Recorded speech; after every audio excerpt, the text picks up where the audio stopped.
Hola, ¿qué tal? Buenas tardes. Bueno, pues una nueva entrevista, un nuevo tema y un nuevo experto, en este caso Pedro García Aguado.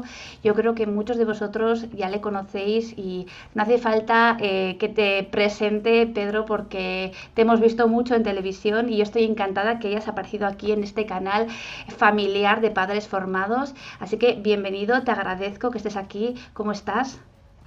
Muy bien, muchas gracias y enhorabuena por tu Instagram porque he visto ahí frases que me han encantado, que pueden servir de mucha ayuda para este bonito arte que es la educación.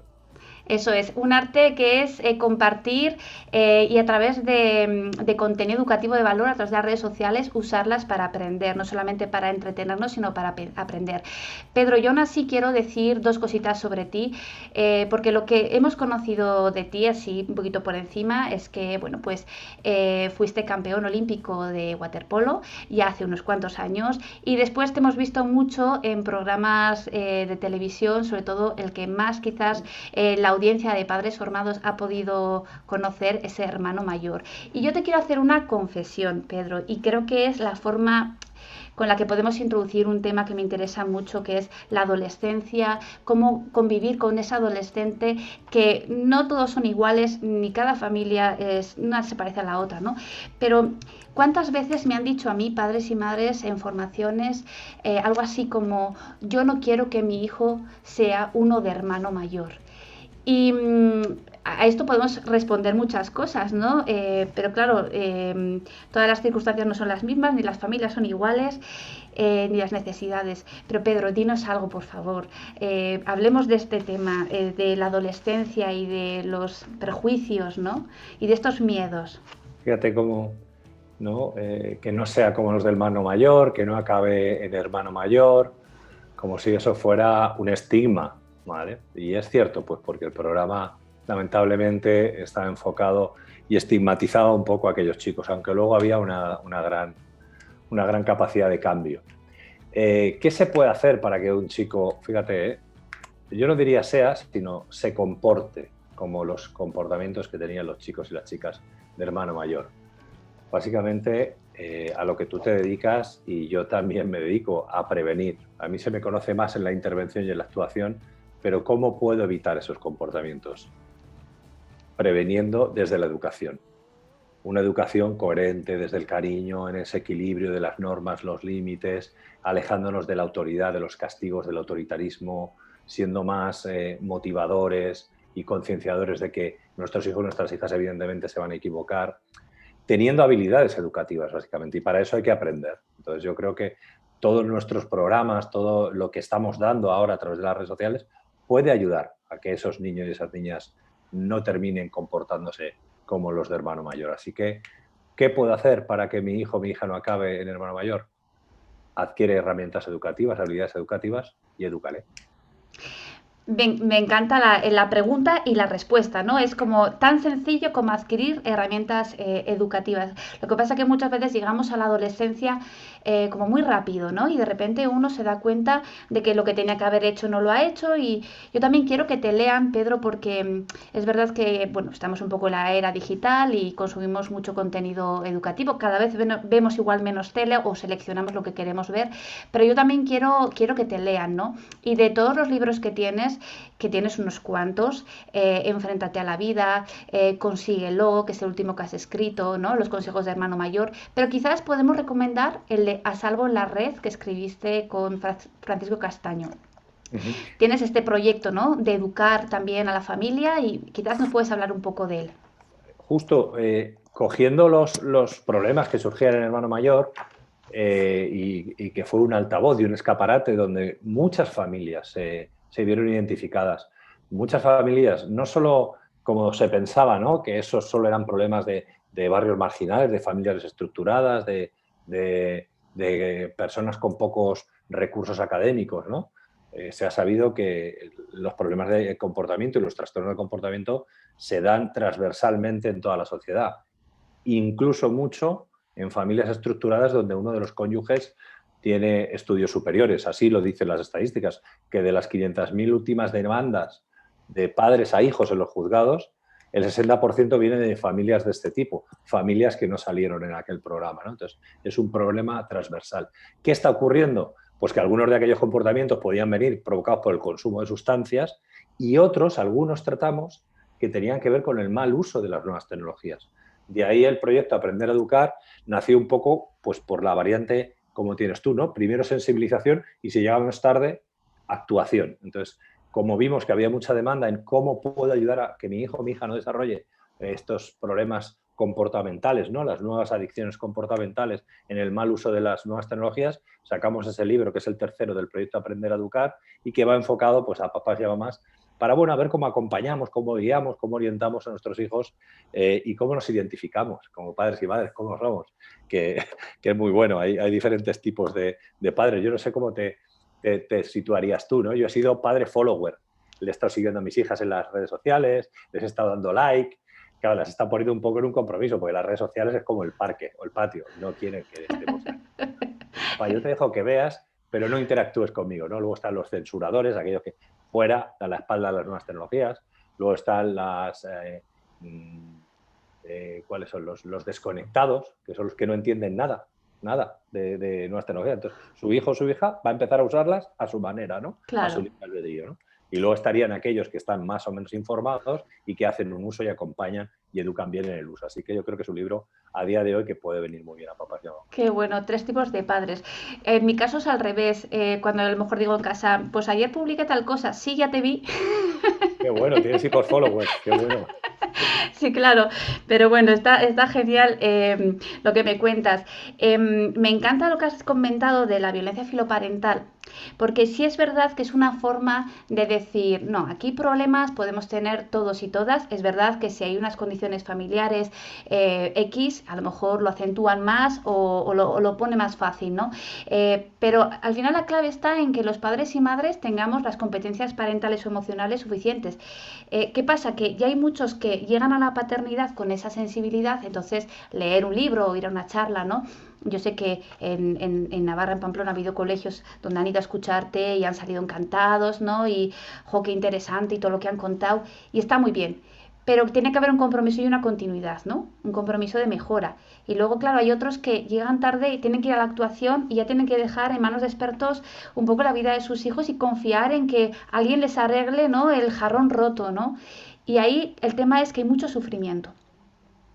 Y ese sufrimiento que tú conoces, ¿cómo lo tratáis? ¿Cómo lo tratas? Sufrimiento y bloqueo. Hay muchos padres y muchas madres bloqueadas. Y tú hablas también de un proyecto que tienes que es educar sin miedo, ¿no? Pues hay muchos padres y muchas madres que educan con miedo y con culpabilidad, con sentimiento de culpabilidad, de lo he hecho todo mal y mi hijo se comporta así por mi culpa. Eso se suaviza diciendo, mira, todos educamos lo mejor que sabemos, lo que pasa que en ese modelo educativo que utilizamos es cuando a veces nadie nos avisa del resultado que vamos a obtener. Ya con la experiencia y con todos los casos que hemos visto que ocurren, bueno, pues podemos decir que el modelo sobreprotector no favorece que un hijo o una hija cuando llega a la adolescencia se vaya a comportar de la mejor manera. Va a tener seguramente una adolescencia bastante más tiránica que otro chico educado, por ejemplo, en el modelo democrático conciliador, este que hablábamos al principio, que es el ideal, ¿no? Para el cual deberíamos formarnos, ¿no? Para entender que es la mejor forma y manera de acompañar a nuestros hijos para que se sientan seguros, para que se sientan seguras, para que el día de mañana sepan valerse por sí mismas. Luego tendríamos el otro modelo que es el colega o negligente. Eso don Emilio Calatayud lo dice muy bien. Si eres colega de tu hijo, ¿Lo te dejas dejas huérfano? huérfano. Ha ganado una amiga, ha ganado un amigo, no, pero te has dejado huérfano. Pues ya no está esa figura de acompañante, ¿no? De acompañamiento. Tremendo. Y quien te puede poner a veces esos límites que tú como persona joven no quieres ni ver, ¿no? Y luego estaría otro modelo que también es muy peligroso en el resultado, pero que se hace desde la inconsciencia o desde lo heredado, que es el autoritario. Entonces, con estos 4 modelos educativos ocurre lo que veíamos en aquel programa, que a la mayoría, sobre todo en los 3 modelos sobreprotector, pasota, colega, negligente y autoritario, los chavales reaccionan de esa manera, no porque sean malas personas, sino porque el modelo educativo favorece ese comportamiento. Entonces ahí cuando llegan a la consulta, llegan a la asesoría o van al psicólogo, ya el niño dice yo no estoy loco, lo primero que te dicen, cuando se pone en manos de un especialista, arréglame el jarrón que se ha roto. No, mira, perdona, a lo mejor el jarrón te está diciendo a ti que eres tú quien tienes que hacer un giro en tu modelo educativo, ¿no? Y eso nos cuesta muchas veces. Hay padres y madres fantásticos, fantásticas, que se ponen manos a la obra. Y les decimos, si tú cambias, si no hay una patología, y no hay una Sí. sustancia, ¿no? Si tú cambias, tu hijo o tu hija va a cambiar. Y es fundamental que papás y mamás se remanguen y digan, mira, ¿qué tengo que hacer? La forma de comunicar, cómo establezco las normas, los límites, cómo pongo consecuencias alineadas a lo que quiero que aprenda y no castigos por castigar, como hacían antes, ¿no? Todo eso yo creo que es muy importante en el momento en el que pues, nuestro hijo o nuestra hija se nos ha ido de las manos. Sí, es verdad, Pedro, que han cambiado los modelos de familia. Decía, le escuchaba decir a mi madre que mi abuelo decía, llegará un momento en el que se dirá, cariño, tus hijos y los míos se pelean con los nuestros. O sea, eso lo decía mi abuelo cuando el único modelo que existía era la familia tradicional, pero él ya lo veía venir, sabio él, y decía, llegará un momento que tendremos estos problemas de convivencia familiar, ¿no? Y tú te estás encontrando también ese reto ahora con un nuevo proyecto en el que estáis trabajando, Parenting, muy interesante. Yo invito a quienes nos escuchan que lo sigan a través de las redes sociales, sobre todo Instagram, ¿no? Que es como la red del momento, ¿no? Y en Parenting trabajáis un poco los temas también de divorcio, para que las familias como tal no se rompan. Se rompe la relación sentimental, pero la familia no. O sea, estos siguen siendo mis padres, aunque ahora vivan en casas diferentes, ¿no? Entonces, ¿cuál es vuestra experiencia, ¿no? Con todo el tema de acompañamiento a los padres que deciden, ¿no? Divorciarse o separarse. Claro.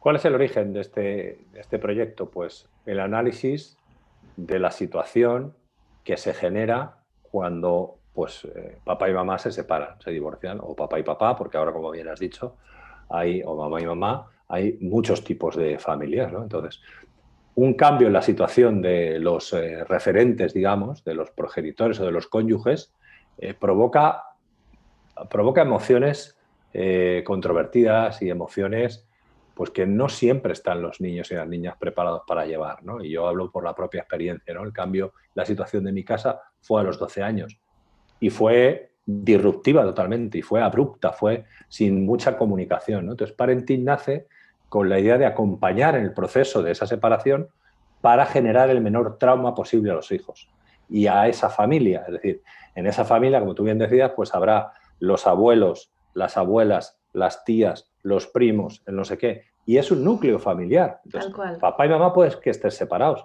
pero la familia tiene que seguir junta.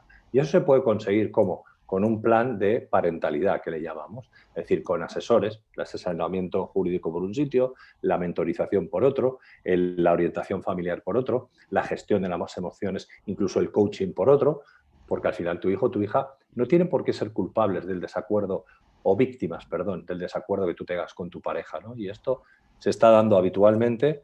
Y en aquel programa, en Hermano Mayor, había muchos divorcios, muchas separaciones muy mal llevadas. Y eso había favorecido la rebeldía extrema o el mal comportamiento de aquellos chicos, como vuelvo a repetir, sin ser malas personas. Sí, sí. Aquí estamos quitando todas las etiquetas posibles, hablando de conductas, de comportamientos y no de que ese comportamiento hace a la persona, ¿no? Eso. Pedro, una de las preguntas que a mí quizás me han podido hacer y además como que siempre es la misma estructura, ¿no? Me voy a separar. ¿Cómo puedo hacer para que mis hijos sufran lo menos posible, ¿no? O sea, la estructura no varía. Y una de las respuestas que yo suelo dar es, lógicamente se puede hacer mejor con un asesoramiento, pero prepárate para sufrir con tu hijo. Pues prepárate para que tu hijo esté enfadado contigo, para que no quiera hablar contigo, para que te culpe de todo, porque todo eso es pus que sale de la herida, ¿no? Entonces, no estamos preparados para sufrir con ellos, porque nos duele mucho, y claro, la culpabilidad de la que tú hablabas, ¿no? Entonces, también ese acompañamiento, una cosa es, he tomado esta decisión, me separo, pero luego esto tiene como, ¿no? Unos daños colaterales, ¿no? Entonces, los niños cuando se enfadan con sus padres. Claro, sería la frase aquella de tienes que entender y comprender que tu hijo o tu hija, bueno, pues va a estar incómodo, se va a portar mal. Muchos hijos de padres y madres separados idolatran que sus padres puedan volver en algún momento, con lo cual se empiezan a comportar mal porque papá y mamá se llaman por teléfono, mira lo que ha hecho tu hijo, mira lo que ha hecho tu hija. En ese momento, la ilusión es están juntos. Aunque sea hablando de mí, pero están juntos, les he vuelto a unir, ¿vale? Entonces, hay que comprender que nuestros hijos van a tener esa inestabilidad, pero no por eso le voy a permitir que haga todo lo que quiera, ¿no? Hijo mío, hija mía, tienes razones para estar enfadado, tienes razones para estar enfadada, pero eso no te da derecho ni a comportarte mal, ni a ser cruel, etcétera, etcétera, etcétera, ¿no? Ya sabemos muchas veces al extremo que llegan a algunos comportamientos de algunos hijos e hijas. Luego, a la pareja también que se separa, yo le diría, ojo a la hora de empezar a incorporar terceras personas a esa nueva situación. Muchas personas que se separan y a los 2 meses están metiendo a alguien en casa. Para algunos cerebritos de algunos niños emocionalmente es muy difícil gestionar eso. Entonces, paciencia. Primero, pues vamos a trabajar el vagón de la separación. Está todo estable, la situación ya está claro que papá está allí, tú estás aquí, ya has pasado el duelo. Porque los niños, igual que las parejas, tienen que pasar el duelo. A ver, yo llevo 12 años viviendo en esta situación, me la cambias. Pues si son 12 años, dicen los expertos que mínimo 12 meses. Claro. Para pasar el duelo. No solo el duelo sobre personas que fallecen, sino el duelo sobre situaciones que cambian y pérdidas, ¿no? Se vive como pérdida.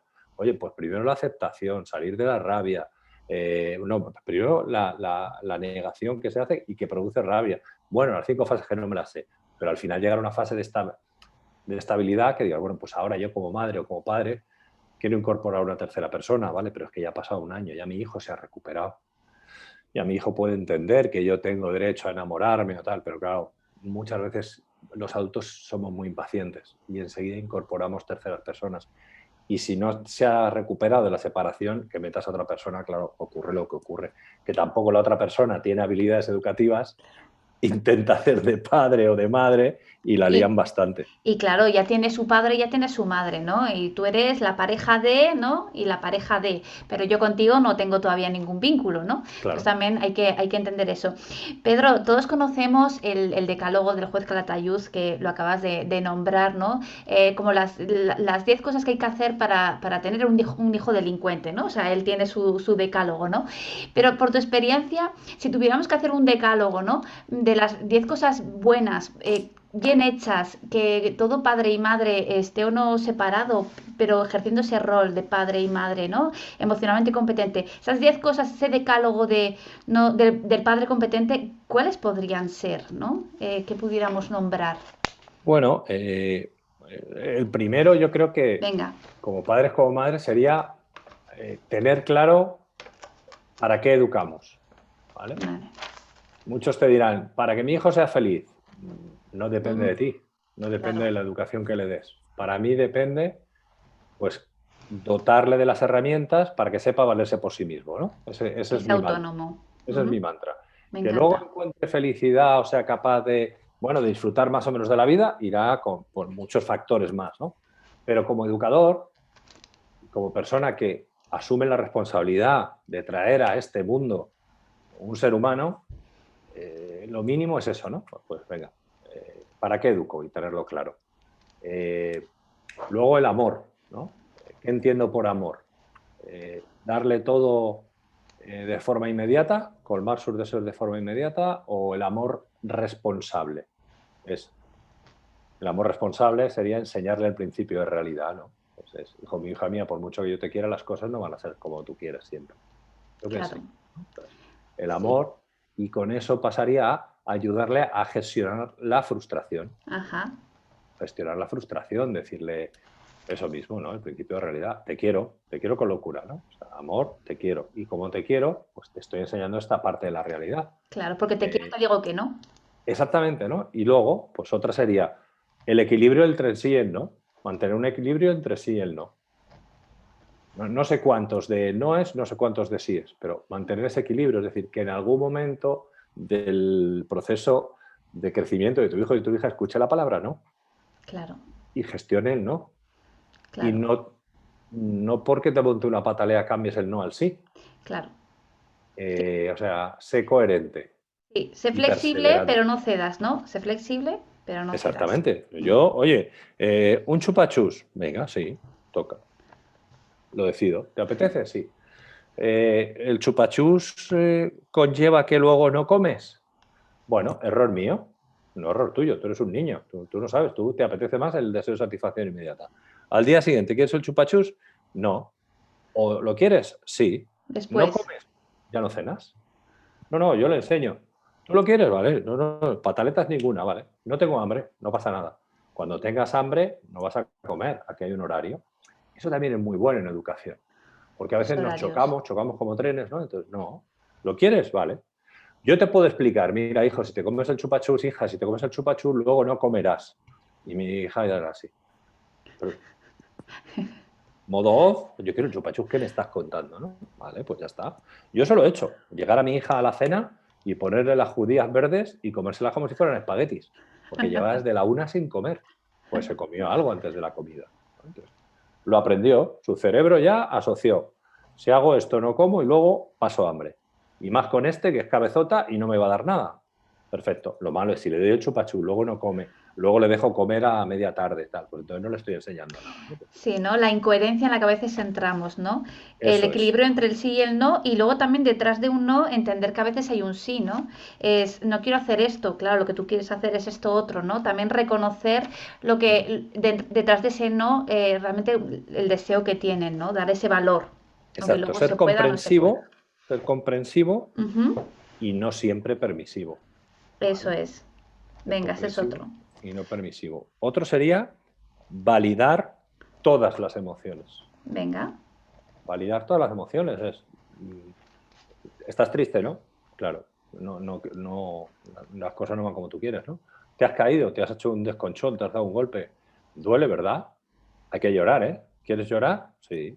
O sea, validar, dar permiso, que se den permiso a tener esas emociones. Yo con mis hijas eso fue cuando yo descubrí que lo que me dolía a mí era verlas llorar porque me hacía daño a mí y por eso les impedía llorar, dije, qué egoísta eres.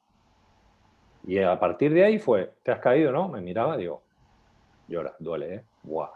Nada, duraba un minuto el llanto. Sí, y que nos vean llorar también si Claro. necesitamos hacerlo, ¿no? Que no sea, ¿por qué lloras, mamá? Porque estoy cortando cebolla, ¿no? No pasa nada, no pasa nada. No, sí que pasa, estás llorando. O se llora de alegría, o se llora de rabia, o se llora Sí. de tristeza.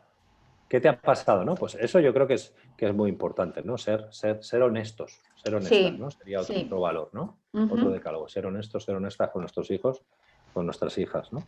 ujú. Eh, si como padre, como madre hay algo que no sé, pedir ayuda, formarme, Venga. formarme. Creo que leer, formarme, como tú bien dices, ¿no? Sí, invertir Eh, tiempo. eh, hay una cosa muy interesante que dice Jorge Bucay, que me encantó, con su hijo en un TED Talk en Barcelona, que decían, desde la autoridad se adiestra, desde la motivación se educa. Es decir, usar más la motivación, la explicación, la paciencia para evitar los castigos y el imponer la autoridad. A veces cuando no tenemos herramientas, porque lo digo yo, o porque es lo que hay, o porque cuando llegamos agotados y tal, ¿no? Pues ser creativos, buscar la forma que aprendan, el por qué hay ciertos límites, por qué han de cumplirlos, aun sabiendo que al principio no van a querer cumplirlos, pero Claro. tomarnos ese tiempo, ¿no? Y educar, lo que decías, ¿no? Educar sin miedo y sin culpabilidad.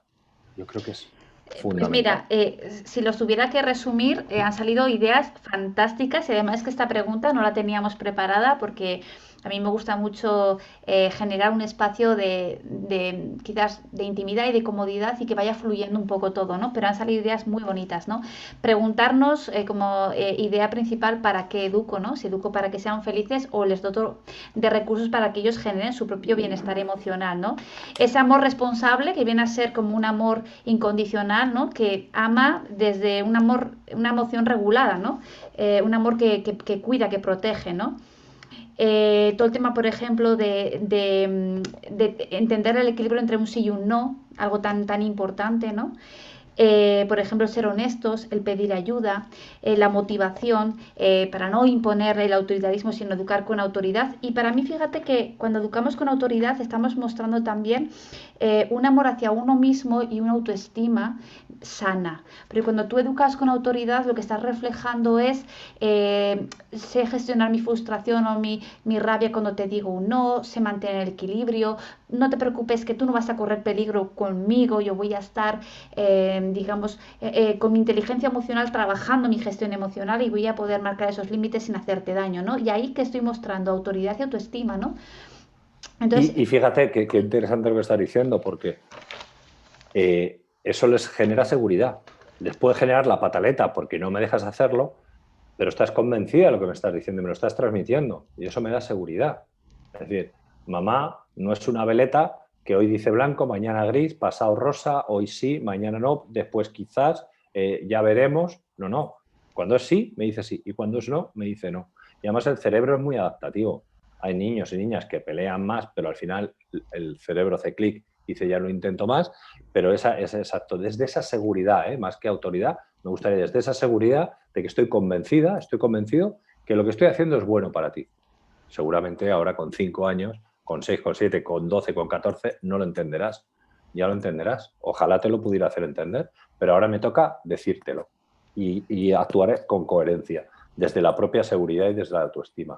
Es verdad, sí, qué bueno sería sí. trabajar en papás y mamás esa autoestima, ese miedo, quitar el miedo a educar. Sí, sí. Lo que pasa es que ahí también hay que reconocer con honestidad que necesito ayuda y entender el valor de pedir ayuda y aceptarla, ¿no? De dejarme ayudar. Pedro, Humildad. no sé si tú has escuchado alguna vez, porque yo es que oigo mucho esta frase, que también la entiendo, ¿no? ¿Para qué tanta educación emocional si total toda la vida se educó de una manera y tampoco hemos salido tan mal? ¿No?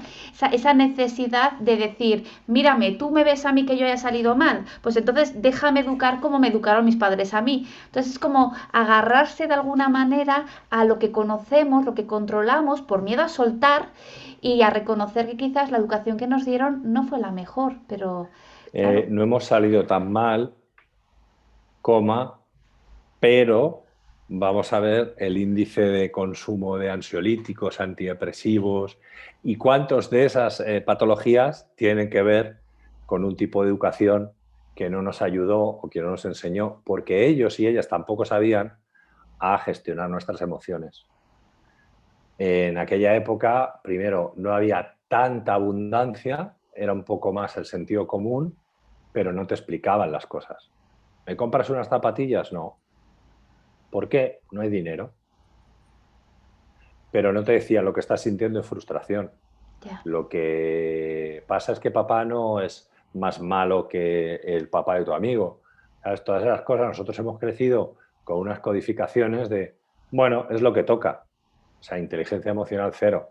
Claro, cuando ahora nuestros hijos y nuestras hijas nos exigen cierta habilidad emocional o habilidad educativa, chocamos contra aquello. Entonces, aquello de que no estamos tan mal, a ver, yo nunca culparé a mis padres de haberlo hecho lo mejor posible. Lo que sí que eran otros tiempos, y de Claro, esos tiempos, ¿no? De esos polvos, estos lodos, ¿no? claro. Pues oye, yo con 12 años, con la frustración que sentí porque mi madre se iba de casa, el primer día que me tomé una cerveza, vamos, aquello fue para mí gloria. Dejé de sufrir, de sentir, de preocuparme y de nada. Entonces busqué la repetición. ¿Culpa de mi padre? ¿Culpa del divorcio de mi padre? No, la situación me llevó a eso. Oye, yo ahora sé que mis hijas pueden tener ciertos traumas y ciertas brechas emocionales y puede que a lo mejor hablándolas o acudiendo antes las pueda solucionar. Yo tengo más recursos. Yo Claro. he tenido la posibilidad de hacerlo. Mi padre, mis abuelos, son otros tiempos. Entonces, ojo con que sí que hay cosas muy buenas, pero algunas taras nos quedaron, ¿eh? Sí, y también tú has querido, sobre todo quizás has tenido a tu alcance más recursos, pero tú has querido tomarlos para ti, ¿no? Y sobre Mm. todo pues en ese amor de no conformarte a lo que tienes o lo que eres, sino querer siempre mejorar, porque me decías antes que tú vas a seguir ampliando tus estudios, ¿no? De psicología, pues porque para ti es importante estar continuamente y luego también te has convertido en un referente mediático y claro, mucha gente llega a ti esperando que tú les des la respuesta que ellos a lo mejor creen que no tienen, que a veces sí está, pero no la ves, ¿no? Necesitas que alguien que confía y cree más en ti te lo haga ver, ¿no? Porque es verdad que tendemos a ver la parte negativa o lo malo, pero hacemos muchísimas cosas bien como padres, ¿no? Y de eso no hablamos porque está como dentro del rol de padres, ¿no? Viene en el pack de educar a un hijo, ¿no? Y hacemos muchas cosas bien, ¿no? Eso también hay que reconocerlo, ¿no? Hay que potenciar lo que con la herencia que traemos, oye, pues si nos formamos, si tenemos esa humildad suficiente para decir, oye, que es que yo esto no... Te pongo un ejemplo, mi hija pequeña, por las circunstancias familiares, está así, yo una separación, bueno, pues una relación tóxica que tuve yo con la madre en unos momentos muy malos de mi vida, pues ella tuvo sus síntomas y tuvo sus cosas y en el cole le afectó una serie de cosas. Pues yo enseguida busqué ayuda profesional, yo busqué un psicopedagogo, busqué herramientas para no juzgar a mi hija como hacemos muchas veces, es una vaga, no va a ser nada en la vida, tal, ¿no? Decir, oye, ¿qué le está pasando? ¿Qué parte de responsabilidad tengo yo en esto que le está pasando? ¿Qué tengo que cambiar yo? ¿Cómo la puedo ayudar? Dame herramientas, ¿no? Entonces, yo pienso que eso es algo que ha cambiado. Y el padre y la madre que llevan a su hijo y dicen, no, pero enséñanos a nosotros y ya veremos con él, mejor que no aquel padre que dice, aquí te lo dejo como el mecánico en el coche, arréglamelo y luego me lo devuelves.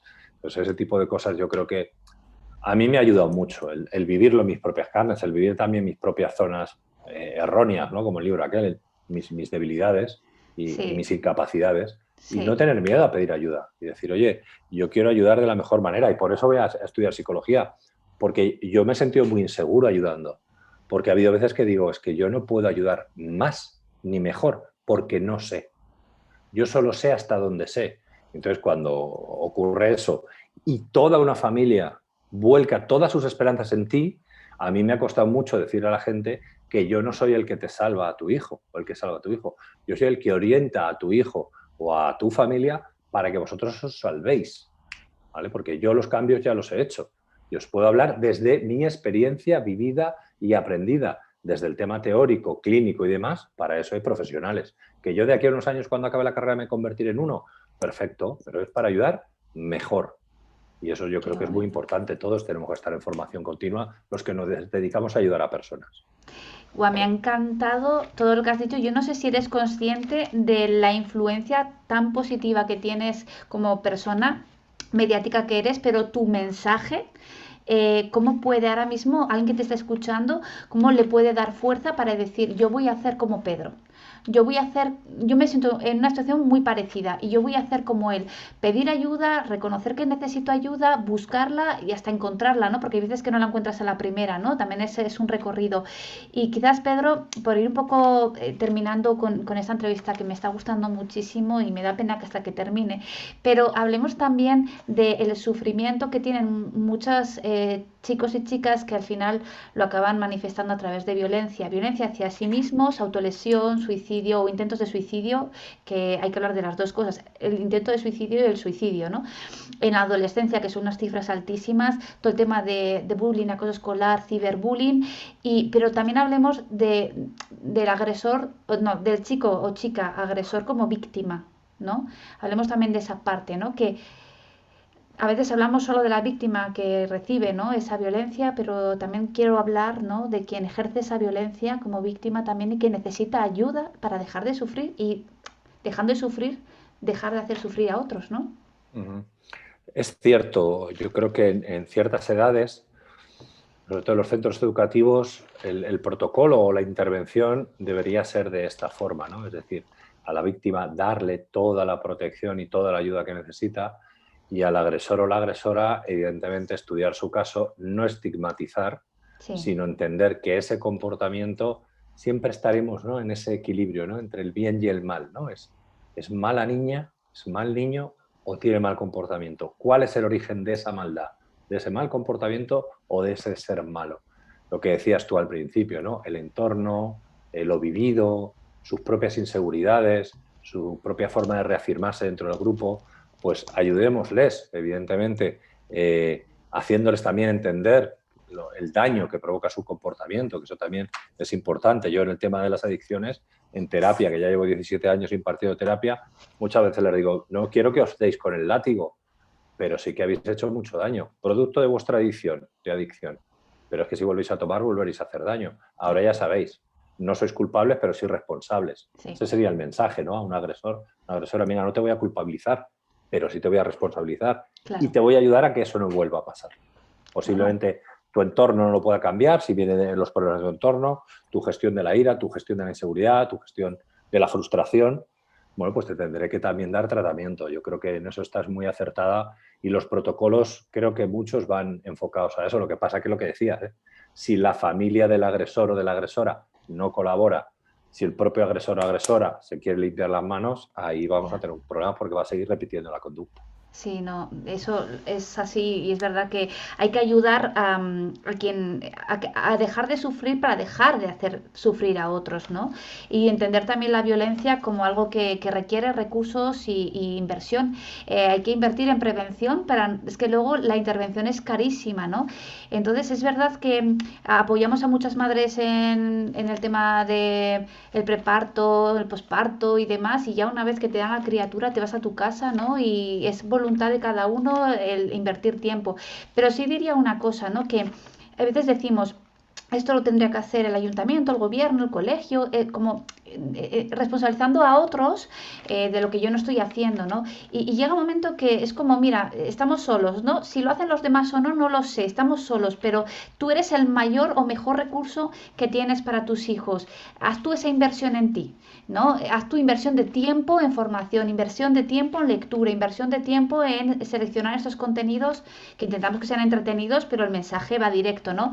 Y si hacen o no el gobierno, los ayuntamientos o los colegios, pues que sea un complemento, ¿no? Pero que tu formación no dependa de lo que los demás hagan, ¿no? Pero es que lo hacen, o sea, hay muchísimas herramientas, muchísimos cursos, tanto públicos como privados. Lo que es de recibo es que el padre, la madre, la familia diga, yo necesito apoyo. Claro. Y necesito anticiparme a que esto ocurra.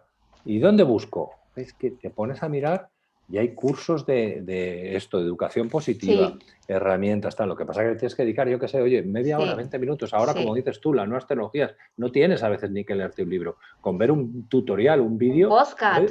un podcast, puede haber alguien que te esté diciendo, oye, mira, que es que lo que puedes hacer para que tu hijo cambie o no provocar este tipo de comportamientos es esto. Con lo cual, estaba yo leyendo una cosa que me habían mandado cuando lo explicabas, ¿no? De que como familias siempre señalamos para el otro lado, ¿no? Es como lo hacen los niños pequeños cuando han hecho algo malo y Sí. ¿quién ha sido? Y todos se señalan uno al otro, ¿no? Se llama, me parece, atribución externa. Es decir, Sí. incluso los adultos lo hacemos, ¿no? No, no es culpa mía, no es culpa mía, Sí. Sí, ¿no? yo no he Entonces, sido.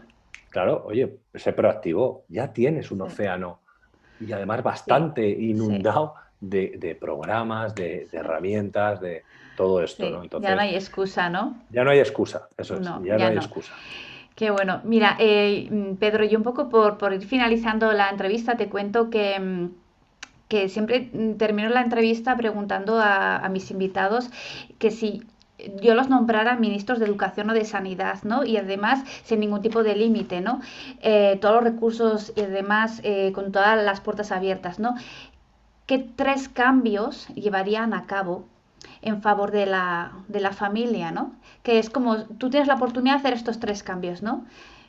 Los haces y te vas. Y ahora viene otro y hace sus cambios, ¿no?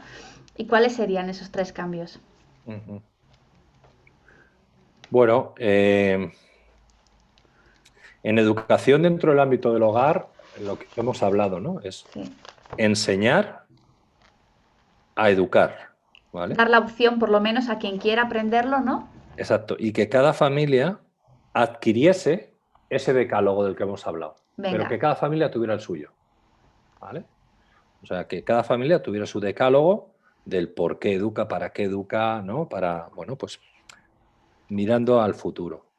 En sanidad, evidentemente, y esto es muy difícil, yo gastaría mucho más dinero en, sobre todo, la atención sanitaria a personas con dependencia y en la prevención de las actitudes de riesgo, ¿vale? Ya sea con el consumo de sustancias o con las pantallas.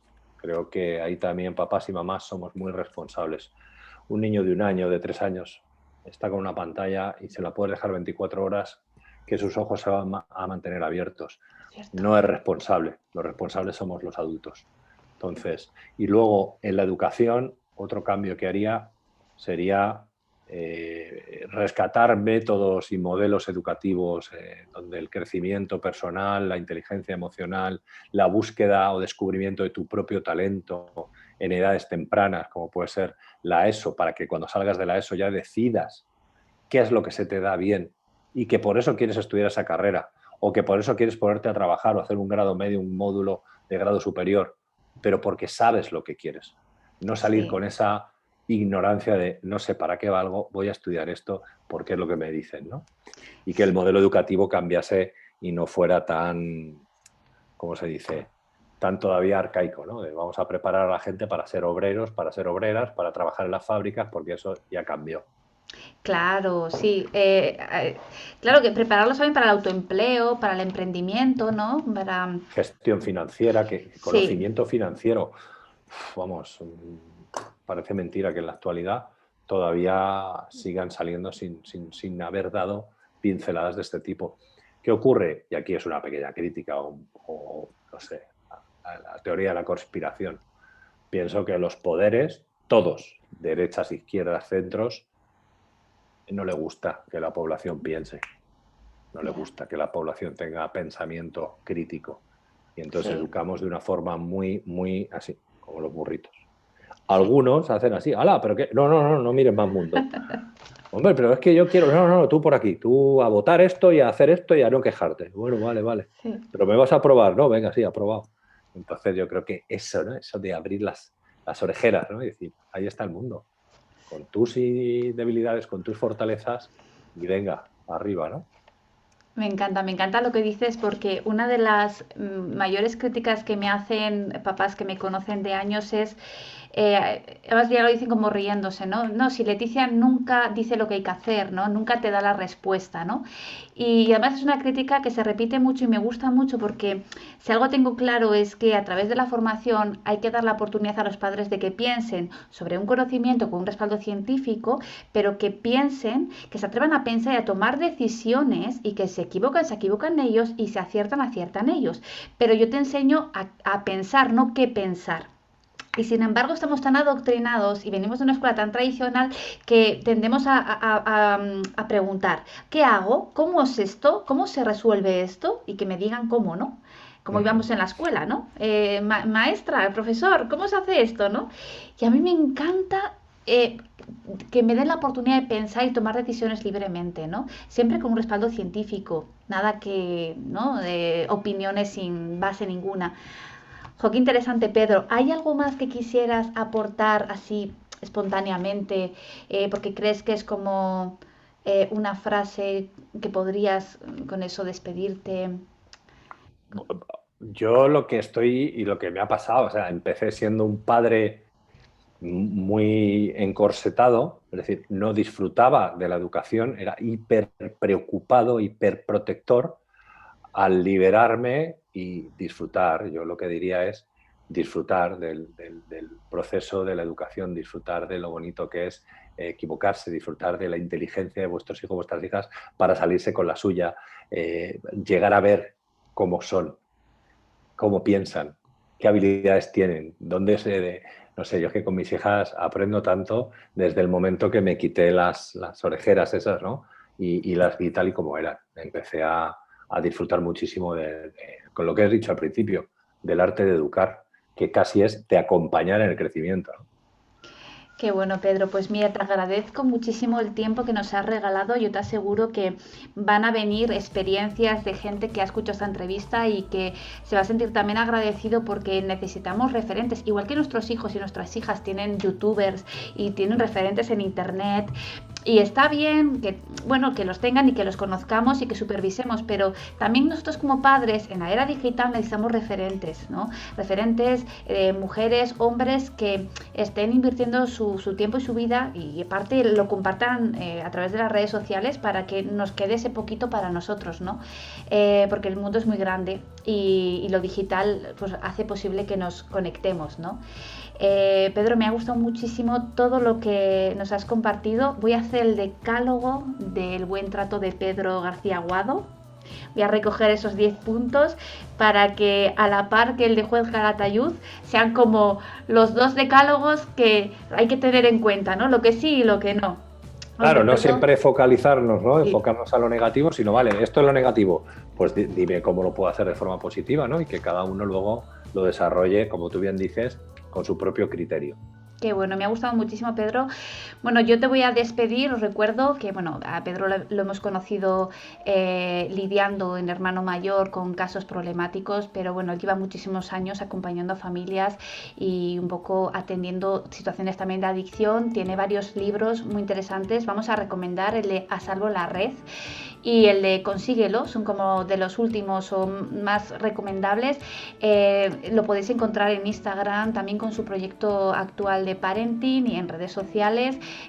Ahora en un rato también sueles participar en directos en Instagram y bueno, me parece que tienes todo un recorrido, nos has contado mucho de tu vida, que también me parece un acto muy generoso, que pues compartas cosas que a veces uno no quiere que se sepan, pero tú lo has hecho con ese deseo de que también los demás aprendamos de tu experiencia y me parece un acto de honestidad, de valentía incluso y de generosidad. Así que yo te agradezco el tiempo que me has dedicado y de verdad te digo que te va a ir de vuelta el cariño de la gente y los comentarios de cómo tu testimonio y lo que nos has contado nos ha podido ayudar en nuestra relación con nuestros hijos e hijas en casa. Muchas gracias por la oportunidad. Un abrazo a toda tu comunidad. Abrazo virtual. Venga, hasta otra, Pedro. Gracias. Chao.